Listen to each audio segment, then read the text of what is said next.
Je m'interroge ce jour sur la question de l'absence de matériel logistique adéquat dans certaines auto-écoles dans ce pays. Le gouvernement camerounais a décidé de serrer la vis dans le secteur de la formation à la conduite pour une énième fois. À l'issue d'un audit national, 50 auto-écoles viennent d'être suspendues pour non-respect des normes techniques et administratives. La suspension ne touche pas une seule région isolée, mais plusieurs zones du pays. Les chiffres sont révélateurs. 17 auto-écoles suspendues dans la région de l'Ouest, 16 dans le Sud-Ouest, 6 dans l'extrême nord, 4 dans le centre, 3 dans le nord, 2 dans la Damawa, 1 dans le sud. L'audit mené par le ministère des Transports a mis à nu la réalité préoccupante de nombreuses auto-écoles qui fonctionnent en marge des exigences officielles. Installation non conforme. Création abusive et illégale des succursales. Vous vous retrouvez, il n'est demandé qu'une seule chose: avoir dans une seule ville une auto-école. Abona Moussa dit, vous avez auto-école Charles Hamel. Deido, auto-école Charles Hamel plus. Bonaberi, auto-école Charles Hamel plus. Bonadjo, auto-école Charles Hamel. C'est interdit par la loi, mais pourtant ça existe, et bel et bien. Absence de matériel roulant adapté. La majeure partie des véhicules des auto-écoles ont été retouchés au camp Yabassi. Où on fait une longue pédale, on envoie l'autre du côté passager où est assis le moniteur pour freiner. Aucun véhicule ne répond aux normes internationales et aux normes nationales. Installation non conforme. À quoi vous avez des auto-écoles qui fonctionnent dans 3 mètres carrés.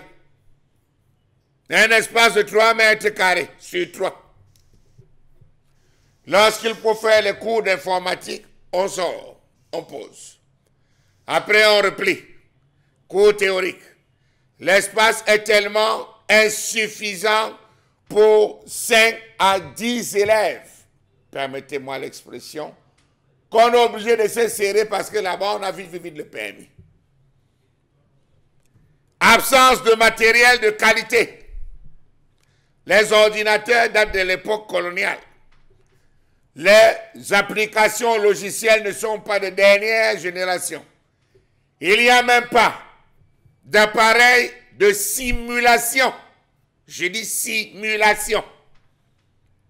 Personnel insuffisamment qualifié. C'est le cousin du frère, de la soeur, de la tante, de la Njomba. Dossier administratif incomplet. Comment comprendre cette réaction tardive face à cette crise de professionnalisation dans la formation des conducteurs?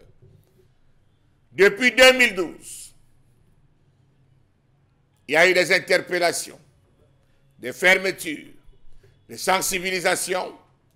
Revenir en 2025, parler d'un problème qui est connu depuis 2012, sous les Robert Kili. C'est exagéré dans un pays comme le Cameroun. C'est exagéré. On est fatigué. Monsieur le ministre, ça date de longtemps. Ces rappels à l'ordre datent de longtemps. Mais comme nous sommes réglementés, régis par le Biabouya, alors, on va faire comment? On sort, on menace un peu, et après on se calme. Comment comprendre que dans un pays normal, où le taux de meurtres sur les axes routiers, je ne parle pas d'assassinat ou d'accident, de meurtres sur les axes routiers bat les records, on veut nous faire comprendre que certaines auto-écoles fonctionnent sans dossier administratif. Pourtant, l'arrêté numéro 0040,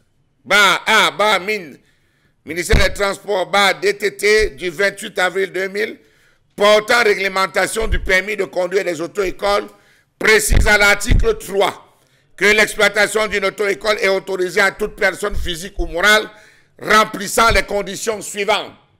Pour les personnes physiques, il faut avoir l'âge minimum requis pour la majorité civile, être de bonne moralité camerounaise, sous réserve des conventions de réciprocité, être de bonne moralité, introduire une demande timbrée accompagnée d'un extrait de casier judiciaire de l'exploitant datant d'au moins 3 mois et indiquant le lieu où le demandeur se propose d'installer son établissement. Avoir en priorité au moins un véhicule à double commande par catégorie de permis. Un local aménagé disposant de tableaux noirs, de signaux routiers et d'un matériel didactique approprié.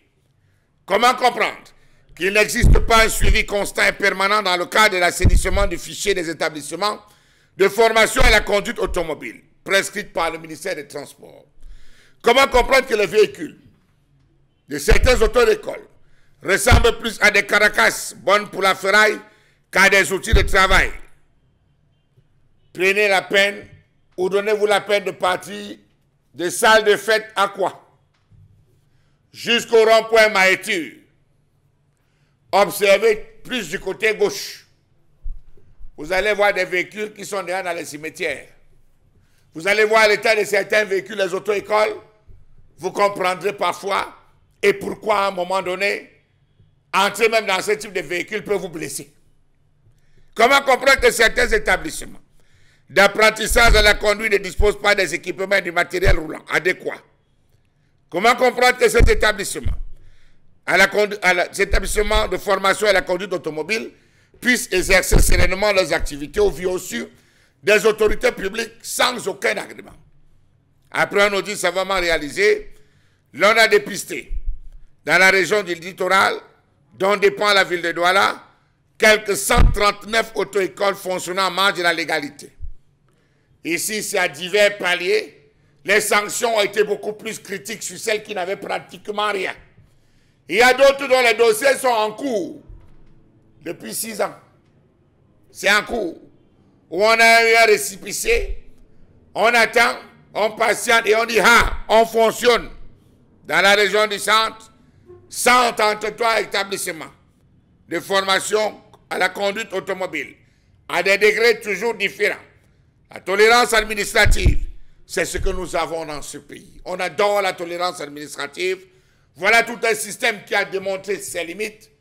On a frappé quelque peu, mais le mal est encore beaucoup plus profond. Lorsque vous voyez le système de formation en France, par exemple, où je fais des recherches, les véhicules d'auto-école n'ont une utilisation que de 3 ans. 4 ans au maximum, 3 ans. Après 3 ans, vous devez changer. Au Cameroun, c'est autre chose.